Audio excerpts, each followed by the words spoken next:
I appeared on The Tonight Show several times when you were the host. Absolutely loved it. And what struck me about the whole kind of mythology around you, The Tonight Show, your rivals and so on, was a narrative began to build that you were some kind of ruthless monster. When my personal experience of you, we didn't know each other, certainly the first time, was you couldn't have been more friendly, gracious, normal, non-monstrous. Right. In fact, you were the complete opposite. Right. One of the nicest people, genuinely, I'd met in the business.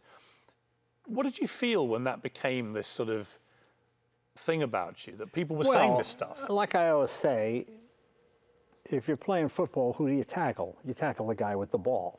It's as simple as that. You know, my attitude is, I don't believe the good stuff, and I don't believe the bad stuff. Like, you know, well, thank you. Oh, that's very kind. Guys, I didn't like your monologue. Oh, okay. Well, I'm sorry. Nice to see you. Or, oh, you were very funny. Oh, well, thank you. I'm not that funny, but okay, thank you. You know, so, I mean, to me, that's sort of where I am. I mean, that's what kind of happens in The Tonight Show. When you look back on that whole period, particularly when it all went sour for almost everybody involved, right? So, Yeah. you know, Letterman, Conan, you and everything. When you look back on it, it was clearly a febrile kind of period. Do you have any regrets about it? No, I don't. I don't regret any of it. I was fine. No, it was fine. I enjoyed it. I loved it. I mean, actually, the favorite part of my career is when I was doing Letterman in the 80s, because I'd put together, like, I would go on once a month and have a 6 or 8 minute piece and try it out on Dave. When we started, we sort of met at the Comedy Store. Dave was sort of a nervous performer, but a great wordsmith. I mean, he could weave words together in exactly the phraseology, where the joke was in the phraseology as opposed to the punchline. You know, I was kind of loud and verbose and do different voices and things like that. And Dave would go, well, how can you be so loose on stage? I said, man, I love the way you weave sentences together. And I think we sort of complimented each other. Lennon and McCartney. Huh? Well, yeah, maybe. Arnold Schwarzenegger and Sly Stallone, they hang out together, Right. having been tremendous rivals. They now hang out together. Most weeks, if they're in town, they get a Cafe Roma and Right, they just right. chew the fat together. Right. And they get a lot out of that. It's almost like after the war, right? Well, I'm sort of like the way with Seinfeld. When Seinfeld and I get together and talk, we each come away with something, some piece of material, some little nugget of something that we can use, you know. Because he is one of the great comics, and to me, he likes the technical aspect of writing jokes, you know. And Letterman was the same way too. Very clever, very sharp, you know, a good ad-libber. No, I'm hugely a fan of Dave. You know, I was real happy because I would get the ratings and he would get the critics. And that was fine with me. Or I could have switched that at any point. Oh, I'll take critics, or you take ratings. All right, fine. I mean, it didn't matter. I like the fact that we both were successful and we both came away with something. What about Conan O'Brien? I like Conan. You know, that's another one of those weird situations that when he was at NBC, Don Omeyer was not a fan. And he said, I don't know, like this guy at the third, you know, he asked me what I thought. And I said, I like him, I think he's really funny. I said, I'll tell you what, I'll promote him every night at the end of my show. And say, hey, stay tuned for Conan, he's got, you know, Sean Connery, whatever it might be. So we did that every night, and that was fine. And then after quite a few years, Jeff Zucker came to me and said, Conan's people want you out. He wants the show. I go, what do we do? Well, here's my favorite thing. I said, well, I'm number one. And I remember one of the NBC executives said, you know, we want what's above number one. I said, that is so LA. Yeah, and I said, well, what is that? Well, we just want, I said. It'll be better than number one, Jay. And to me, I always signed pay and play contracts. I never signed, you know, I always say to people, I got a development deal. They have to pay me even if I don't work. And I go, okay, you don't want that. Because if they're paying you not to work, that means they don't want you to work. They're paying you not to work.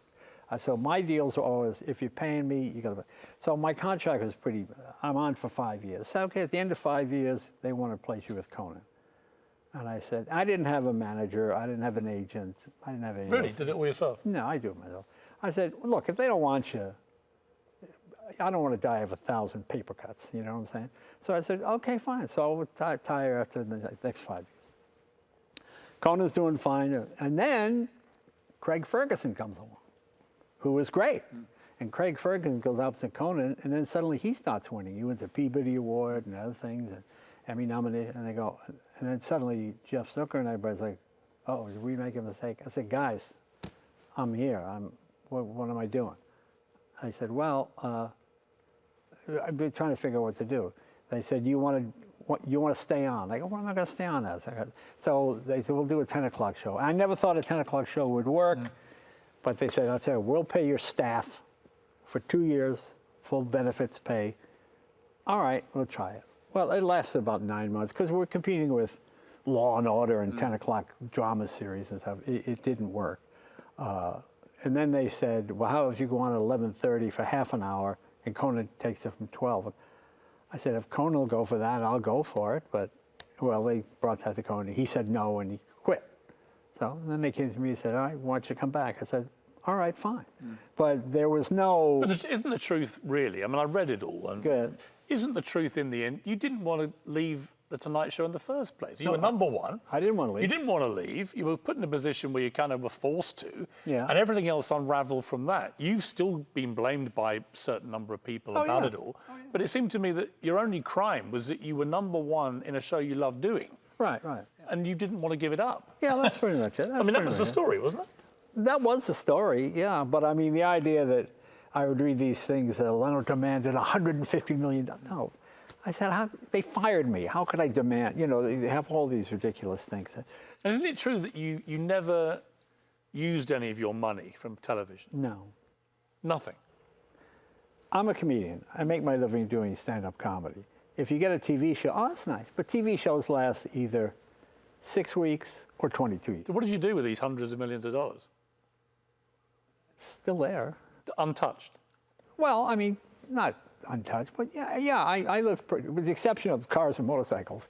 You're about to say you live frugally, surrounded by the greatest car nation in history. I'm still using the Happy Meal coupons, you know. I mean, it's funny because I'm one of those people, I live on what I make that week. If I don't work this week, I think I'm broke. Is that going back to the early days of comedy? Oh, yeah. All comedians seem to have that streak in them. They're terrified that one day they'll be back there. No, you have to be hungry.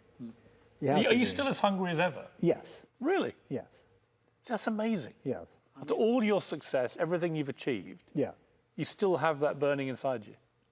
Well, I mean, I like to write jokes and tell them. You like to try them out. I mean, so the same joke you do over here at Flappers or the Comedy Magic Club, you say when you get paid tons of money in Vegas. Do you think you could still be doing The Tonight Show? I mean, if everything had just been left as it was. Well, I think at some point you realize I shouldn't have to know all of Jay-Z's music, you know what I mean? I knew it was going to, when I go, ladies and gentlemen, my next guest has sold more albums than Elvis and the Beatles combined. Please welcome, who is this? Who is this guy? I never heard of the song. I don't know him. I'm meeting him for the first time. What? I mean, then I realized, okay, maybe it's getting a little, you know. I had two moments on The Tonight Show with you, which I will never forget. One you know about, because you said it to me. The other one you don't know about, I think. But the first one was when I was at CNN and I was taking on the NRA about the mass shootings after Sandy Hook. And it was getting very unpleasant, the whole debate. And you came and saw me in my dressing room for a cup of tea. And you said, look, here's the deal, Piers. The problem is, he said, that you're preaching to an audience, most of whom probably have guns or like guns. So it's a bit like if you went to Germany and told them to stop speeding on the Autobahn, right? They don't want to hear it from you, and they definitely don't want to hear it from your accent. Yeah. And I thought it was brilliant advice. It really made me stop and think that actually it's American culture, and for somebody from Britain to come in and start lecturing Americans about their culture. Right. There are clear issues with the gun violence in this country which need to be sorted, but Americans need to sort that themselves. Right. It can't be down to someone like Mad King George's successor, right? Right, yeah. But I remember you doing that, and I was very grateful because it put it into clear sense for me. And the other thing that you probably don't know, I did the show once with Robin Williams. We were the only two guests. And I was in my dressing room, and it was just when Susan Boyle had become the biggest breakout reality talent show star in history with I Dreamed a Dream. And I was in the dressing room with my late, great manager, John, and we were sitting there, and the door knocked, and in came Robin Williams. But he was in character. he was half Susan Boyle, half Mrs. Doubtfire. Oh, that's funny. And he did a 15-minute turn, just impromptu. It was one of the funniest things I've ever watched in my life. Was great. And it was just for me and my manager. And then he went, and that was it. And we were on stage, we did our bit with you, and that was it. And we went our separate ways. I never saw him again. Right. But it was an introduction to real genius. Oh, yeah, he was Robin fabulous. Williams. He's fabulous. You know, I first met him, he was posing as a Russian comedian. And I was telling people, you know, this kid, he's funny, but he speaks Russian. He's not really, you know, I didn't realize it was Robert. Yeah.